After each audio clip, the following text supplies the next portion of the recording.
The American novelist Joyce Carol Oates lost her husband after 47 years of marriage. When she was going through his belongings after his passing, she found some things that she had not known that he had. Among them was an evaluation by a psychiatrist. She had known that. But what she didn't know was what the psychiatrist had written. The psychiatrist had written that at that point in his life, her husband was, and this was the term, love-starved. Love-starved. Somehow that term caught in her mind and she couldn't get rid of it. She would later write, "It should not fill me with unease to learn this after Ray's death and so many years after it had happened. But he hadn't told me. It was his secret. He had been love-starved." Now, you might not use that particular term to refer to your own desire for love, but the truth is, we all want to be loved. We all want to love. We yearn for a love that is deep and lasting and intimate and permanent. There's a paradox about love, probably captured best in the words of the American writer Frederick Buechner. He writes about this paradox of love by saying, if I can get my recently dried hands on it, of all powers, love is the most powerful and the most powerless. It is the most powerful because it alone can conquer that final and most impregnable stronghold, which is the human heart. It is the most powerless because it can do nothing except by consent. The most powerful and the most powerless. Love. Today we begin a journey with Paul on the fruit of the Spirit, found in Galatians chapter 5. If you're familiar with that passage, you will know that right at the top of the list of virtues that make up the fruit of the Spirit is this virtue called love. But we need a little bit of background, a little bit of context to be able to appreciate what Paul is doing when he writes about the fruit of the Spirit. So we talk a little bit about Galatians. Galatians is Paul's most passionate letter. It is so passionate, in fact, that listen to how one Bible handbook describes what's happening in Galatians. It says Galatians is the most emotionally charged book of the Bible. As you read it, you can almost see the thick purple veins popping out on Paul's neck as he unloads on the misguided Christians of Galatia. What in the world? Paul is indeed filled with ire, filled with passion. It doesn't take long of perusing the letter to realize that. 6 verses in, he calls them to task. He says, "What has happened to you? How have you abandoned the gospel I preached to you? If there's another preacher, in fact, even if there's an angel from heaven that preaches a different gospel, they're wrong." He feels this very deeply, and as you continue through the letter, it only gets more explosive. Galatians 3, starting the chapter, he says, "You foolish Galatians, who has bewitched you? Who has you under a curse?" Wow, he is feeling this, isn't he? And then you come to Galatians 5, and he reaches the height of his fervor. To understand what he says in Galatians 5, you have to know that at stake was the issue of circumcision. Should people who had chosen to follow Jesus, men who had chosen to follow Jesus, be circumcised or not? To that question, Paul gave a firm no, they do not have to be. But there was a group of missionaries who had arrived in the Galatian churches and were beginning to spread their version of the gospel, and they were saying, yes, you do have to be circumcised. Paul reaches the epitome of his passion in Galatians 5. I'm going to guess you haven't heard this passage read too often in church, because what Paul actually says is, for those who were teaching this, I wish they would just go the whole way and emasculate themselves. Paul, please, ease off a bit. Have you read it in Eugene Peterson's paraphrase, The Message? He says, I wish they would go the whole way and castrate themselves. Paul, please, why are you so upset? As my Aussie friend and colleague Chris Stanley would say it, steady, Paul, steady, steady, just ease down. Well, here's what's at stake. The gospel is at stake. Paul has told them the gospel of Jesus Christ, of his life, death, burial, and resurrection, which provides for us the free gift of God's grace, can never be earned. You can never do anything to deserve it. That is not what is at stake here. What Jesus is offering you is a free gift. Those who are coming are wanting to enslave you again and tell you there are things you have to do in order to deserve it. Paul realizes that the core reality of Christian faith is at stake. And that's why he's so passionate. Nothing you can do to deserve it. Now that does raise a question. It's a question that was apparently raised at that time, and it's a legitimate question for us to raise today. If there is nothing I can do to earn it, does that mean that it doesn't matter how I live? I can live any old way, do any old thing, and it won't matter. It's just to heaven in an easy chair. I want to remind you of a quote we've shared before from Dallas Willard, the late Dallas Willard, teacher of philosophy down at USC, who maybe put it more succinctly and simply than anybody I've ever seen. Willard said, grace is not opposed to effort. Grace is opposed to merit. You can never deserve it. But there are things that you will have to do in following Jesus that will not be easy. It's kind of like being a parent. When you're a parent and your little one wakes you up at 3 a.m. and you roll over in the bed and hope that your wife thinks you're asleep. There is not anything in you that is wishing, oh, I can't wait to go in there and clean up the vomit and change the diaper and sit there for an hour and a half trying to get him to go back to sleep. There's nothing within you that's wanting to do that, but you do it because you're a parent. That's just what parents do. That's the way parents manifest their love. Oh, there are things to do in the Christian journey, but there is nothing we can do to deserve the grace that Christ bestows. So Paul addresses that. You heard it in the scripture reading. You heard him saying, be careful with the works of the flesh, the deeds of the flesh. And he gave this long list of dastardly deeds which will emerge from the human heart if there is no control by the Spirit placed upon it.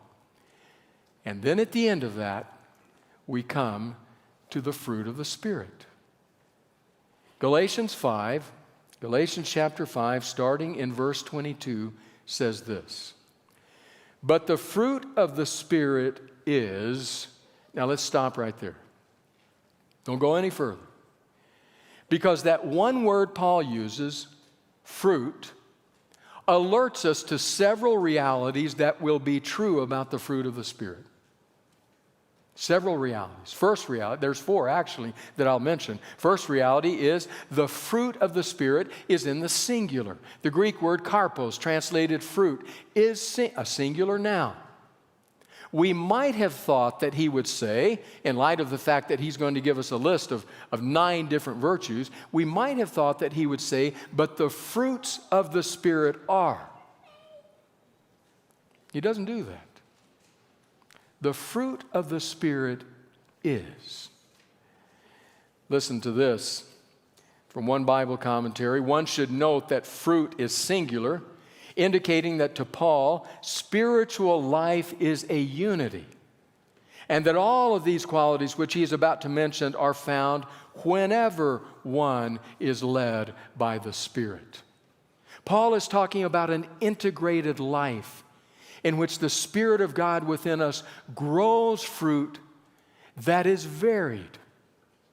He does not want to, apparently, communicate the idea that for a while you work on love till you're pretty good at loving, and then you work on joy till you're pretty good at being joyful, and then you work on peace and patience and so forth. That's not what Paul is trying to communicate. He is saying that the Spirit in your heart and life will revolutionize every aspect of who you are, and the fruit that grows will have many virtues. But the fruit of the Spirit is singular, integrated life. The second thing is that word fruit tells us whatever it is that's coming is going to take time. Amen. You don't grow fruit overnight. You don't plant the seed today and harvest the fruit tomorrow. It just doesn't work that way. In fact, I went online to find out what some of my favorite fruits would take to grow. Here's what I found, how long it takes each plant or tree to produce fruit. Strawberries, blackberries, raspberries, 2 years. Blueberries, 3 to 5. Plums, 3 to 6. Pears, 4 to 6. And mangoes, the fruit of heaven, when planted from a seed, 5 to 8 years. It takes time. So when you come to Jesus and walk with Him and grow in Him, and the Holy Spirit is in your heart and life, don't expect that overnight you're going to be loving and joyful and peaceful and patient and kind and all the others overnight. It's a process of growing fruit. It takes time. The third and fourth ones are related to each other. When Paul says fruit, we know immediately he's talking about results, not about causes. Because fruit is the result of a healthy plant. Fruit is not the attempt to be a healthy plant. It's the result of that. The fourth reality is the cause of that is under the surface, down in the roots. If you want good fruit, make sure the roots are healthy and nurtured and watered and strong, because good roots will lead to good fruits. So Paul starts out right away giving us some clues as to what the nature of the fruit of the Spirit is. But let's go back now and read it more fully. Galatians 5, verse 22. But the fruit of the Spirit is love, joy, peace, forbearance, sometimes translated patience, kindness, goodness, faithfulness, gentleness, and self-control. Against such things there is no law. So right at the top of the list, love. That reality that is the most powerful and the most powerless, said Buechner. That reality of which we all are aware of our need. We want to be loving and we want to be loved. Love is at the top of the list. The question is, what are we to make of each one of these? Because Paul doesn't give us information right here as to what he means by each one of these terms. This will be true with every one of them. It's just a list. So how are we to understand what love is? When I was a student at Andrews University, I had to do a project defining love, and so I decided in my dorm room, I'm just going to call random numbers and ask people what love is. You may not want to try that, but so I did. I started with on-campus numbers, and people would answer, and hello, and I'd say, could you tell me what love is? I remember one woman in the dorm, I said, could you tell me what love is? She said, love is pain. Boink, hung up on me.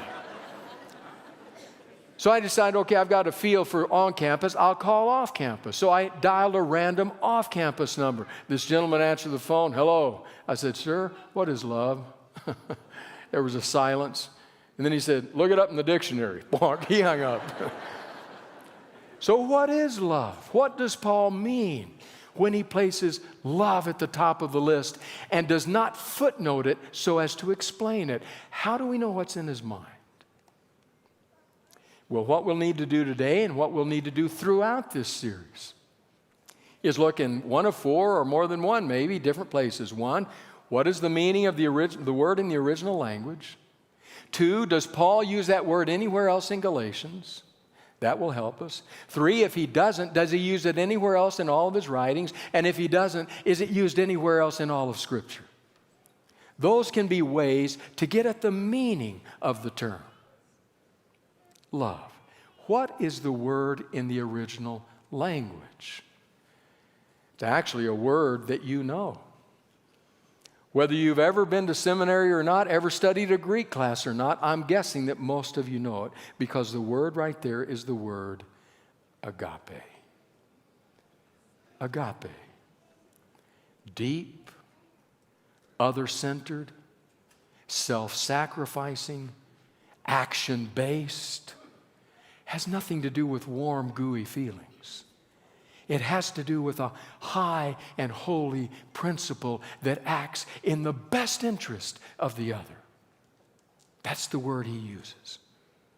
Love. Agape. Then our question is, does Paul use that word anywhere else in Galatians? It's interesting to note that he uses agape 5 times in Galatians. 1, we have just read right here at the head of the list of the fruit of the Spirit. That's 1, but there are 4 others. So what might those 4 other places indicate to us about love? Well, 3 of them take place right here in Galatians 5. 1 is in Galatians 5 and verse 6. Here's what Paul writes there. For in Christ Jesus, neither circumcision nor uncircumcision has any value. The only thing that counts is faith expressing itself through love. Now, I've been warned. Don't ever use grand language. Don't ever say the only thing, because somebody will come up with an exception. But Paul has no fear of that. He says circumcision, uncircumcision means nothing. The only thing that counts is faith expressing itself through agape, through love. In other words, it's a faith that is so robust, it will not stay internalized. It moves outward toward others, and when it does so, it acts in loving ways. The only thing that matters, he says. Wow. I love the one line, the one sentence from the book Great Controversy, Ellen White, that seems to me to line right up with what Paul is saying. Here's what it is. It is love alone which makes any act of value in the sight of heaven. So, in this use of the word, we could say that what Paul is saying is what matters most is love. Active, other-centered, self-giving love. The 2 other times he uses agape in this chapter come 1 verse apart, verses 13 and 14. So let's read Galatians 5, starting with verse 13. He says, "You, my brothers and sisters, were called to be free, but do not use your freedom to indulge the flesh. Rather, serve one another humbly in love." Again, the action that he calls for in the use of that word. Then next, for the entire law is fulfilled in keeping this one command: love your neighbor as yourself. So what has he said in these 2 uses of the word? 1, he says, love is active. It goes out. It serves others humbly. That's love. And then he says, and again, he's using grand language. He says, the entire law can be fulfilled in one act. Love your neighbor as yourself. That's rather stunning, to be honest with you. Does remind me of the words of Patrick Morley, the ministry leader. I think he gets it right when he says, the height of our love for God will never exceed the depth of our love for one another. The height of our love for God will never exceed the depth of our love for one another. In other words, it's wonderful to come to church and to worship. It's wonderful to hear the Loma Linda Academy Wind Symphony, to hear our choir, to hear people stand up and lead us in the worship and the praise of God. And we stand and we sing and we think, this is the height of spiritual experience. But you know what Paul would say? As wonderful as that is to praise God together, and it is, that is not where you measure whether or not the fruit of the Spirit is growing in your life. Where you measure that is, are you humbly serving your neighbor, loving your neighbor as yourself? What matters most is love. So there you have it. 4 uses of the word in Galatians. Each one underlining that reality that what matters most is love. But we did say 5, right? There is one more time it is used, this time in the verb form. It's toward the earlier part of Galatians. It comes in a section when Paul is showing the Galatian churches his credentials as an apostle. Here are my credentials. He knows when he has a letter as stern and as strong as this, people will push back vigorously. And more than likely, the chief method in which they will push back is to question his apostolic credentials. You're not even an apostle. You weren't an eyewitness to Jesus. Send us John, send us Peter, send us one of the ones who were eyewitnesses. You haven't even been an eyewitness. And Paul says, oh no. He spends about 2.5 chapters unpacking his credentials. How he was an eyewitness to the risen Christ on the Damascus road and all of the other elements that made him an apostle. It is in the midst of that defense, that apostolic defense, that we find the one other place where agape appears in Galatians. It's a verse we know well. It's Paul's summary of the life he now lives as an apostle of Jesus Christ and what it is that gives him that right. Galatians 2, verse 20.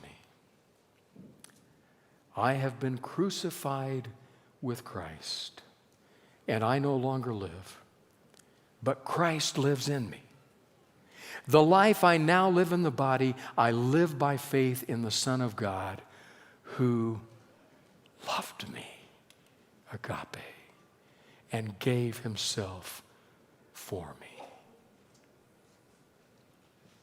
Paul is saying, every sermon I preach, every epistle I pen, every risk I take, every church I found, every disciple I mentor, every theological truth I expound. In fact, everything I do in my life is done empowered by one reason, and that is he loved me and gave himself for me. And because of that love, the life I now live is not even mine. It's not even me that you're seeing, but it's Christ. He loved me, and that's what matters most.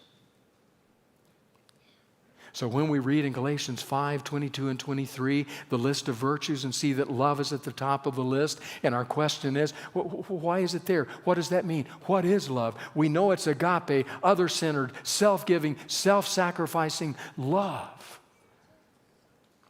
But we also know from his other uses the value he places on it. Not only does he place it first on the list. Galatians 5, 6, our relationship to God, love matters most. Galatians 5:13, our relationship to others, love matters most. Galatians 5:14, our relationship to the law, love matters most. And Galatians 2:20, God's relationship to us. Love matters most. No wonder Paul places that virtue at the top of the list of the fruit of the Spirit. If I struggle, if you struggle with love, maybe what we need to do is not work harder or try harder, but to pray deeper. Lord, fill me with your Spirit, because your Spirit will grow the fruit of love. December of 1943, a family, 4 members, were transported from Czechoslovakia to a place called Auschwitz-Birkenau. Kurt and Vilma, mom and dad, John and Misa, 2 sons.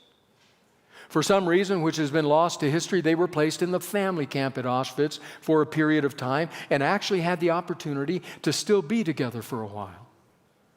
But the inevitable moment came, the moment when they were separated. The 12-year-old Misa was sent to death row. His dad, Kurt, was sent to another place, part of the camp. 16-year-old John. When the kids appeared before the angel of death, Dr. Joseph Mengele made a swift choice. John, you see, had a pronounced limp in his walk. And to limp like that, in the Nazi doctor's mind, was to be handicapped. And to be handicapped was a certain and swift ticket to the gas chamber. So John was immediately condemned to the gas chamber. And Vilma, the mother, Vilma could not entertain the thought that her beloved son John would die alone. And so she said, I will go with him. Same to us. And so she too was placed in the group that soon the trucks would pick up and transport to the gas chamber. Somehow, almost miraculously, Vilma was able to secure a pen and a piece of paper. And she wrote a letter. Wrote a letter to her husband, her beloved Kurt. The letter survives to this day at the Holocaust Museum in Washington, D.C., where the curators say, we have no other document in all of the hundreds and hundreds of thousands of pieces of documents and belongings and leftovers from that diabolical time. We don't have another piece like this, which gives us a clear insight into the mind of a healthy person about to die. I want to share with you some excerpts from Vilma's letter to Kurt Grunwald, her husband, Tuesday, 11/7/1944. You are my only one, my dearest. In isolation, we are waiting for the darkness. We consider the possibility of hiding, but decided not to do it since we felt it would be hopeless. The famous trucks are already here, and we are waiting for it to begin. I am completely calm. You, my only and dearest one, do not blame yourself for what happened. It was destiny. Our destiny. We did what we could. Stay healthy and remember my words that time will heal. If not completely, then at least partially. Take care of the golden boy. Here she refers to 12-year-old Misa. Take care of the little golden boy, and don't spoil him too much with your love. Both of you, stay healthy, my dear ones. I will be thinking of you and Misa. Live well. We must board the trucks into eternity. Your Vilma.